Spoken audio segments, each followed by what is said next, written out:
So, hindi po natin itatanim ito dito lang po sa labas. Ang itatanim lang po natin yung may ugat. Familiar ba kayo sa halaman na ito? Ito ang tinatawag na basket plant o the scientific name niya na Calathea fragrans. Napakaganda itong halaman na ito.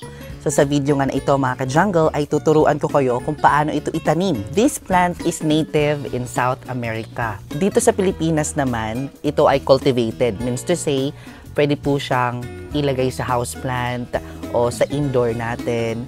Tapos ang kinaganda dito sa plant na ito ay para po siyang fortune plant kung tawagin. 'Di ba yung ating mga fortune plant yung lumalaki, pero itong mga ganito ay ano lang po siya, pang hanging plant o di kaya pang indoor lang natin. Yung mga fortune plant kasi lumalaki, pang outdoor yon.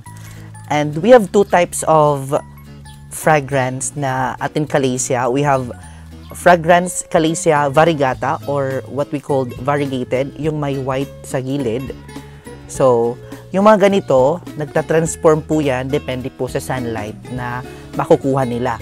Pero ito naman, ay yung normal lang, basically common plant ito. So, itatanim po natin yan dito sa ating basket. Tuturuan ko kayo kung paano itanim yan. And very easy to take care po ang plants na ito. Pwede pong ilagay sa inyong indoor or sa inyong mga outdoor with a shady environment. So, ang soil natin is a little bit moisture and a little bit rice hull para naman maging maganda po ang kanyang grow ang ating Calathea plant. So sometimes I use glove pag, for example, yung mga ganito lang plants, pero pag matitigas na mga plants, kasi gusto ko talaga humawak ng walang gloves, mas comfortable ako. Pero kung gusto niyo naman na ano lang, may gloves kayo, pwede din. Pero pag nagtatanim talaga ako walang gloves, walang arte-arte. So ito po yung ating ilalagay muna natin dito. First, syempre, sa pagtatanim ng mga ganito, kailangan may butas po ang ating pot. Pupunuin lang muna natin yung ating pot ng soil.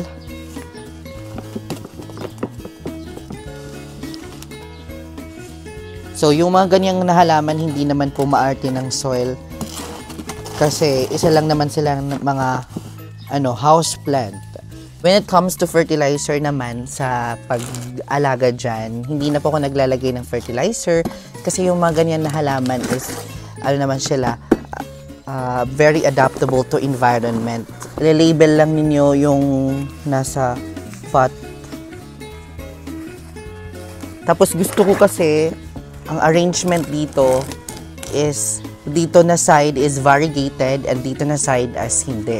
So, dito muna tayo magtanim sa mga hindi variegated. As you can see, our basket plant, tinawag po siya na basket plant dahil yung stalk niya, yan, nagpro-propagate po sila. Ito po yung panibagong baby niya. So, dito po kayo kukuha ng panibagong halaman if ever mag-propagate po kayo.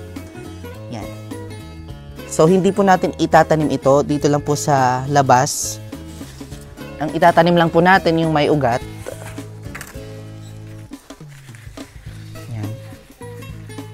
Ganyan lang po magtanim ng ating mga basket plant. Very easy lang. Yan. Tapos, isusunod natin, palibot lang. Itong variegated. Medyo semi-variegated to eh. So, ang pag-aalaga dito ay hindi po palagi silang dinidiligan. Kasi nga, itong mga ganitong plants, nagtitipon po yan ng tubig dito sa ibabaw. Pakita mo yung ibabaw niya. Dito po sila nagtitipon ng tubig. Parang same lang bromeliads. Pag may tubig na po yan, parang stock nila ng 1 month. Ganon. And isusunod natin itong variegated plants na tinutulog Calathea. Ayan. Palibot lang po.